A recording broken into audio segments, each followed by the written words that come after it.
সমগ্ৰ ভাৰতবৰ্ষৰ লগতে আমাৰ অসমতো আমাৰ আজি মৌখিক কাৰ্যসূচী কৰিম। আমি গোলাঘাট লেভেল 3ত আছোঁ।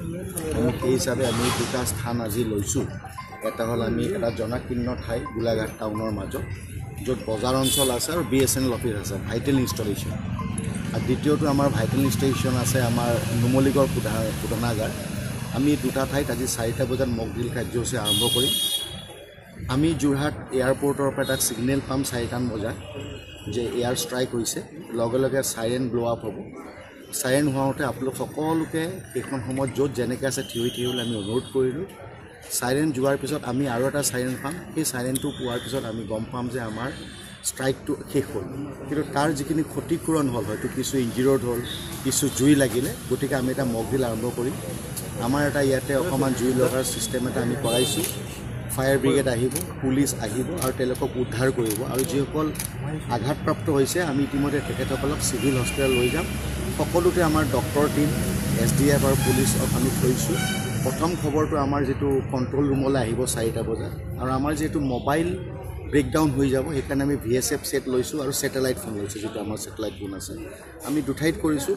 মই জিলা আয়ুক্ত হিচাপে ইয়াত আছোঁ, আমাৰ মাননীয় আৰক্ষী অধীক্ষক এতিয়া NRLত আছে। আমি আশা কৰিছোঁ আমাৰ ৰাইজ সজাগ হওক, যাতে সঁচাকৈ যদি যুদ্ধ বা এনেকুৱা ধৰণৰ পৰিস্থিতি হয় তেতিয়াহ'লে আমাৰ যাতে কোনো ধৰণৰ ক্ষতিপূৰণ নহয়। আৰু আমি জনাইছোঁ এটা ব্লেক আউটৰ আমি কাৰ্যসূচী ৰাখিছোঁ। 7টাৰ পৰা 7:10লৈ আমি সকলো গোলাঘাটবাসী ৰাইজক অনুৰোধ কৰিছোঁ তেখেতসকলৰ যিখিনি পেৰেলেল লাইট সেইখিনি তেওঁলোকে বন্ধ কৰি আৰু তেওঁলোকৰ দুৱাৰ খিৰিকী মাৰি তেওঁলোকে ঘৰৰ ভিতৰতে থাকক 10টা মিনিট। তাৰমানে সেইখন আমি অনুমান কৰিছোঁ যদি ওপৰতে এয়াৰ ষ্ট্ৰাইক হয় সেই সময়ত যদি তলত বেছি লাইট দেখে তেওঁলোকে ইয়াতে বম পেলাব পাৰে। গতিকে যদি আমি লাইটকেইটা বন্ধ কৰি বা ভিতৰত যদি অকণমান কম লাইটো থাকে তেতিয়া পৰ্দাখন টানি থ'ব লাগে যাতে বাহিৰলৈ লাইট নেদেখে। গতিকে 7টাৰ পৰা 7:10লৈ আমি ৰাখিছোঁ। সকলো আমি গোলাঘাটবাসী ৰাইজক অনুৰোধ কৰিছোঁ অকুণ্ঠ সঁহাৰি দিয়ক। ধন্যবাদ। সমগ্ৰ ভাৰতবৰ্ষৰ লগতে আমাৰ অসমতো আমাৰ আজি মৌখিক কাৰ্যসূচী কৰিম। আমি গোলাঘাট লেভেল 3ত আছোঁ। আমি সেই হিচাপে আমি দুটা স্থান আজি লৈছোঁ। এটা হ'ল আমি এটা জনাকীৰ্ণ ঠাই গোলাঘাট টাউনৰ মাজত, য'ত বজাৰ অঞ্চল আছে আৰু BSNL অফিচ আছে, ভাইটেল ইনষ্টলেশ্যন। আৰু দ্বিতীয়টো আমাৰ ভাইটেল ইনষ্টলেশ্যন আছে আমাৰ নুমলীগড় শোধনাগাৰ। আমি দুটা ঠাইত আজি 4টা বজাত মক ড্ৰিল কাৰ্যসূচী আৰম্ভ কৰিম। আমি যোৰহাট এয়াৰপৰ্টৰ পৰা এটা ছিগনেল পাম 4টামান বজাত যে এয়াৰ ষ্ট্ৰাইক হৈছে, লগে লগে চাইৰেন ব্ল' আপ হ'ব।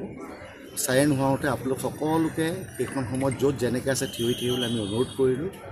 চাইৰেন যোৱাৰ পিছত আমি আৰু এটা চাইৰেন পাম। সেই চাইৰেনটো পোৱাৰ পিছত আমি গম পাম যে আমাৰ ষ্ট্ৰাইকটো শেষ হ'ল। কিন্তু তাৰ যিখিনি ক্ষতিপূৰণ হ'ল, হয়তো কিছু ইঞ্জিৰড হ'ল, কিছু জুই লাগিলে, গতিকে আমি এটা মক ড্ৰিল আৰম্ভ কৰিম। আমাৰ এটা ইয়াতে অকণমান জুই লগাৰ ছিষ্টেম এটা আমি কৰাইছোঁ। ফায়াৰ ব্ৰিগেড আহিব, পুলিচ আহিব আৰু তেওঁলোকক উদ্ধাৰ কৰিব। আৰু যিসকল আঘাতপ্ৰাপ্ত হৈছে আমি ইতিমধ্যে তেখেতসকলক চিভিল হস্পিটেল লৈ যাম। সকলোতে আমাৰ ডক্টৰ টীম, SDF আৰু পুলিচক আমি থৈছোঁ। প্ৰথম খবৰটো আমাৰ যিটো কণ্ট্ৰল ৰুমলৈ আহিব 4টা বজাত, আৰু আমাৰ যিহেতু মোবাইল ব্ৰেকডাউন হৈ যাব সেইকাৰণে আমি VSF ছেট লৈছোঁ আৰু ছেটেলাইট ফোন লৈছোঁ, যিটো আমাৰ ছেটেলাইট ফোন আছে। আমি দুঠাইত কৰিছোঁ। মই জিলা আয়ুক্ত হিচাপে ইয়াত আছোঁ, আমাৰ মাননীয় আৰক্ষী অধীক্ষক এতিয়া NRLত আছে।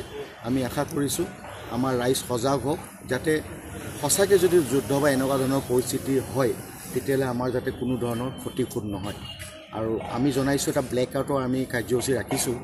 7টাৰ পৰা 7:10লৈ আমি সকলো গোলাঘাটবাসী ৰাইজক অনুৰোধ কৰিছোঁ তেখেতসকলৰ যিখিনি পেৰেলেল লাইট সেইখিনি তেওঁলোকে বন্ধ কৰি আৰু তেওঁলোকৰ দুৱাৰ খিৰিকী মাৰি তেওঁলোকে ঘৰৰ ভিতৰতে থাকক 10টা মিনিট। তাৰমানে সেইখন আমি অনুমান কৰিছোঁ যদি ওপৰতে এয়াৰ ষ্ট্ৰাইক হয় সেই সময়ত যদি তলত বেছি লাইট দেখে তেওঁলোকে ইয়াতে বম পেলাব পাৰে। গতিকে যদি আমি লাইটকেইটা বন্ধ কৰি বা ভিতৰত যদি অকণমান কম লাইটো থাকে তেতিয়া পৰ্দাখন টানি থ'ব লাগে যাতে বাহিৰলৈ লাইট নেদেখে।